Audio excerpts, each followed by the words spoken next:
Thank you. We now move to topical questions. Question number 1, Eadie. Thank you, Presiding Officer. To ask the Scottish Government when it will respond to the report of the expert group on the Leveson Report in Scotland. Cabinet Secretary Fiona Hislop. First, may I thank the expert group chaired by Lord McCluskey for its swift work, its clearly drafted report and its interesting recommendations. That report was only published on Friday afternoon, and within the last 24 hours there have been further major developments at Westminster. We want now to work towards not simply a Scottish Government response to these matters, but one that continues the involvement of other parties in the Parliament. For that reason, we intend to continue the meetings between party leaders that started towards the end of last year, and in particular we expect that a meeting between party leaders here and the UK Government can be arranged quickly, as we had always been intended, once the UK Government position was agreed.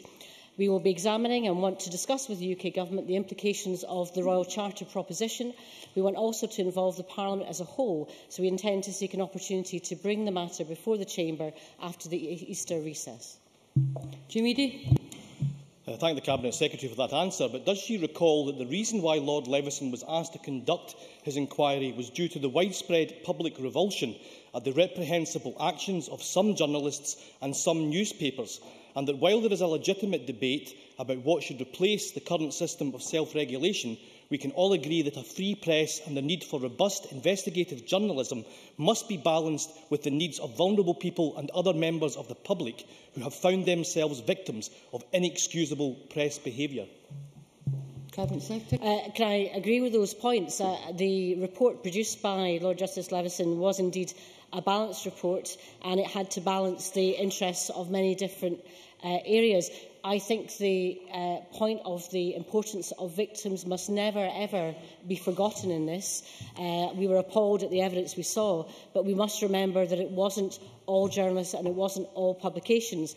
But I think in terms of supporting a genuinely independent self-regulatory system, we need to find a way forward, and I think the best way to find that way forward is through consensus. But it is one of the reasons why cross-party leaders have met with Hacked Office representative victims, and last week also met the newspaper representatives.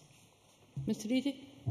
I thank the Cabinet Secretary for that further clarification. And as we move forward to the detailed and careful consideration and the ongoing discussions with the Westminster Government and the debate that will take place in this Parliament, can she reassure the Parliament that we will seek a consensus which secures the independence of any new regulatory bodies? Cabinet Secretary.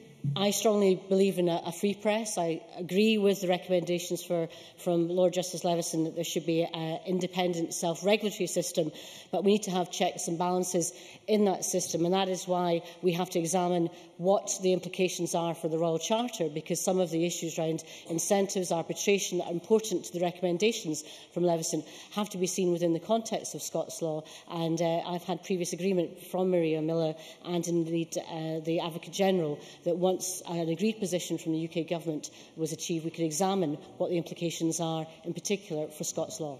Will there any? With the agreement at Westminster, we don't want Scotland to be left behind on the matter of press regulation. And what was greatly disappointing by the McCluskey report on Friday was the fact that they didn't consider to any great extent the carrots and sticks, the incentives that might be used in Scots law. The advisers did recommend 10 possible incentives. And as time is short, is she considering a public consultation so that we can gather views from across Scotland about whether these carrots and sticks are appropriate for Scotland? Cabinet Secretary. I think the member is correct to identify that advisers did provide some advice or information, certainly in that area. I'd also point out that in the terms of reference for the expert group, it did say that any developments in the press regulation elsewhere in the United Kingdom arising out of the Leveson inquiry should be considered, but is correct in identifying that exemplary charges and exemplary damages do not apply in Scotland. That's why we have to look at other areas. I think it's also correct in identifying the need for public consultation, and it would be for the Parliament to decide, but I do think we should think about whether in a very short period of time there might be an opportunity to do as he suggests. Patrick Harvey.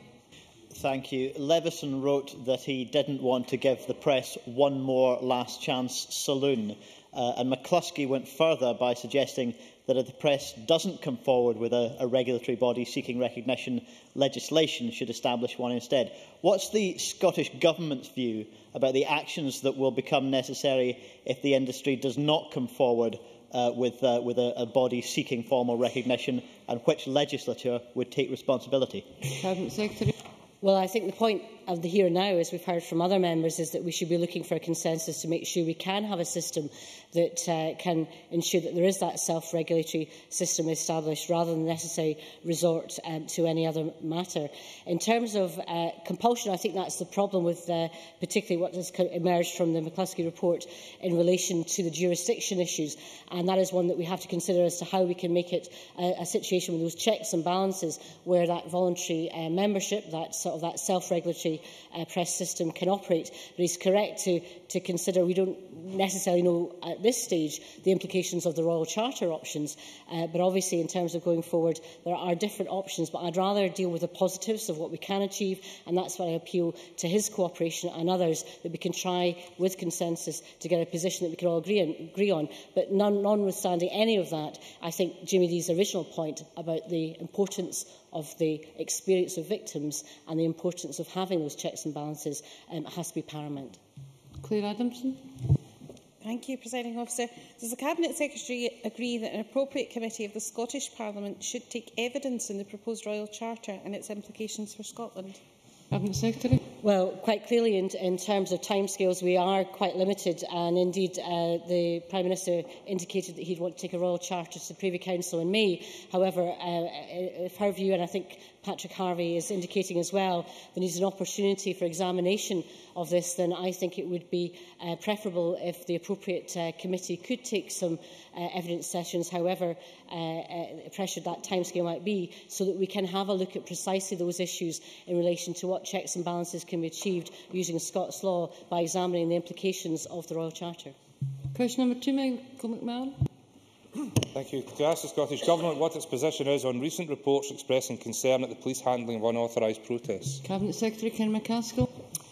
Decisions on operational policing are clearly a matter for the Chief Constable, but we have complete faith in our police officers to take necessary and appropriate action to tackle those who break the law. There is a procedure in place introduced by the Labour and Liberal Democrat administration in 2006, which requires an application for permission to march to be submitted to the local authority no later than 20 days before any event. This is intended to ensure all reasonable steps are taken to protect the interests of both those who wish to march, but also the public who may be caught up in an unplanned event. In relation to events in Glasgow on Saturday, no such application was received. Strathclyde Police would be happy to brief any elected member on recent events, which may give a more accurate picture of all the circumstances. Full video footage of the event cannot be released at the moment due to its role in criminal proceedings. This will again provide a fuller picture of all the circumstances surrounding Saturday's events. That footage will also be available to elected members at the conclusion of proceedings. Michael McMahon. Can I thank the Cabinet Secretary for his response, and can I say that I had a meeting yesterday with the Chief Superintendent in Glasgow about the issues that were raised on Saturday. But will he recall that last week at Justice Questions I raised the concerns expressed by lawyers, academics and football fans that the Offensive Behaviour Act and the policing of it was failing to tackle the problem of sectarianism in Scotland and was in fact raising tensions and being counterproductive. In response to the harassment, victimisation and disproportionate actions of the police in pursuing the Act, a protest was held on Saturday by Celtic fans. Sadly, it is now being widely alleged by not only fans, but QCs and independent legal advisers who attended on Saturday that the event was met with the very harassment, victimisation and disproportionate actions from the police, which the fans were protesting against in the first place. The proposed procession may well have been out with the regulations. The proposed procession may well have been out with the regulations outlined by the Cabinet Secretary, but the complaints which have emanated from the actions of the police in dealing with it should shock and alarm this chamber. So will the Minister therefore agree to hold an independent investigation into the police's handling of this event, to both learn lessons from it and to try and reduce the increasing tensions which are emerging between fans across Scotland and the police as a result of the police's implementation of the Offensive Behaviour Act? Cabinet Secretary. Well, can I first of all say I think the member did the right thing seeking to speak to a senior police officer in Strathclyde. If he still has concerns, then he should raise these matters with Campbell Corrigan, the Chief Constable, and if he is not satisfied that, he is able to raise matters with the Police Complaints Commissioner Scotland or when it moves into the Police Investigation and Review Commission. I think what we should also be quite clear is the background to this matter and the events on Saturday related to public order. It related to the circumstances that we sometimes face in Glasgow with unauthorised marches, whether from the SDL or indeed other marches that may be of a sectarian nature. These do require to have the local authority have their view on it. The whole position taken by the 2006 Act, which was brought in by a Liberal Labour administration of which Mr McMahon was a supporter, was to ensure that local authorities representing local people would be able to have their views on whether a demonstration was appropriate or fair. And it would also be fair to say that the charges that are being notified and that I read in the paper and were doubtless advised to Mr McMahon, none of the charges emanating from Saturday relate to the offensive behaviour at football match. They relate to matters whether misuse of drugs, breach of the peace or other public order matters. And I do think that this is a matter where we should allow the City of Glasgow Council to decide what demonstrations, what marches should allow, so that the elected citizens of Glasgow can take a decision about what's fair and appropriate and what their communities should have to endure. Briefly, Mr McMahon. Thank you, Presiding Officer, and I congratulate the Cabinet Secretary on using the same deflection that the police used yesterday with me. This protest was held because of concerns over the implementation of police actions in football grounds and outside football grounds, which has been deemed as unfair and disproportionate. Do you have a question, Mr McMahon? Will the Cabinet Secretary... I met with Celtic supporters last night who are asking for an inquiry into what happened on Saturday so that everyone can be satisfied that this Act is not being administered in the way that people feel, because it is raising tensions, it is raising concerns, and if you want to tackle the problem, then you have to address the problem effectively. Cabinet Secretary. Well, I again repeat that this was not to do with the offensive behaviour at football match, apart from the requirement that some wish to demonstrate against it. They are entitled to do that. But what they are required by the legislation brought in by the Labour Liberal administration is to put in an application to the City of Glasgow Council 28 days at least before it, and the Glasgow Council can decide, or any other council that is hosting such a march. If we don't do that, then we have difficulties, because also there was anticipated on Saturday to be an SDL demonstration that was going to be commemorating the death of young Chris Donald that caused great grief to his family. I think it's perfectly appropriate that the elected representatives, whether in Glasgow or any other council, should be able to decide whether a march is fit and appropriate. If it is fit and appropriate for the Green Brigade, then they will be allowed to do so. But they'll follow the directions and strictures laid down by the City of Glasgow Council, and they'll adhere to the rules and laws that will be enforced and implemented by the police, that I would remind Mr McMahon were brought in by him as a member of the Liberal and Labour administration in 2006. It was the right decision then, and I believe it's the right decision today, that the local authority should be able to decide. The police should be able to monitor, and had the Green Brigade put in an application, then I have no doubt that many of the councillors who have expressed views would have been able to support it and lay down conditions that would have been appropriate for it. John Mason. Thank you, Presiding Officer. I wonder if the Cabinet Secretary would accept that many of my constituents are wanting really a stronger level of policing round about football matches. They are fed up with their driveways being obstructed, they are fed up with alcohol being drunk in the streets, and they are fed up with people urinating in public. Cabinet Secretary. Well, I think what we can say is that the overwhelming majority of football fans are law-abiding, well-behaved, enjoy the game and behave themselves and don't cause any inconvenience. There is a minority who do cause the considerable difficulties that John Mason makes a good point in drawing home to attention, but I would also say that I, like others in this chamber, did attend a football match on Sunday that was well-behaved, was a credit to both fans from different sides of the country, and that's how we want to see football enjoyed. Hugh Henry. Officer, the issue is not just about marches and demonstrations. I too have received complaints over the last few months from constituents, but from Rangers supporters as well as Celtic supporters. It has been suggested that the legislation introduced is being used to harass football fans, not to deal with illegal behaviour.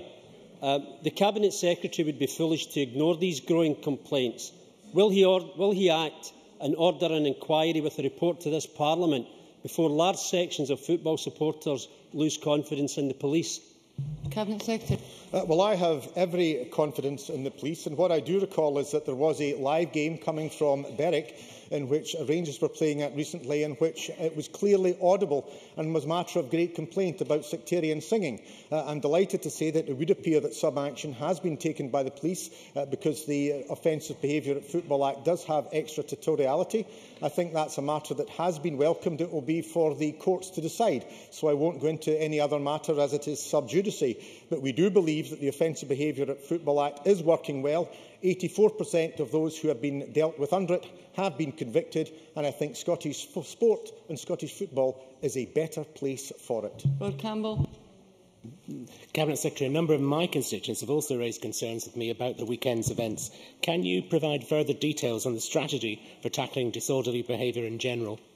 Cabinet Secretary. Well, the strategy is to work with football authorities, which is we do, in terms of prioritising public safety and addressing any threatening, sectarian or other offensive behaviour at football.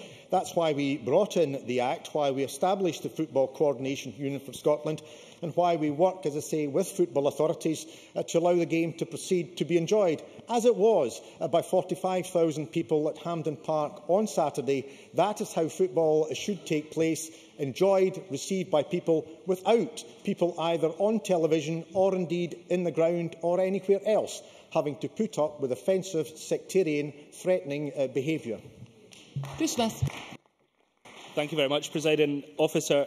I too, like other members, have been contacted by many constituents in Glasgow about this specific instance at the weekend, but I've also been contacted in the past following demonstrations by anti-fascist campaigners, by anti-austerity campaigners in Glasgow, and more often by football supporters. Can the Cabinet Secretary indicate whether or not that he believes that the practice of kettling, or as I believe we refer to it in Scotland, containment, in which circumstances he believes this should be used by the police, and what the implications are for members of the public who may not previously have been caught up in a demonstration like this, their trust in the police, which obviously kettling being an extremely distressing situation for people who are caught amongst it. Thank you, President. Cabinet Secretary. Mr Smith to the same answers I gave to Mr McMahon earlier, and who did take it upon himself to meet with representatives from Strathclyde Police.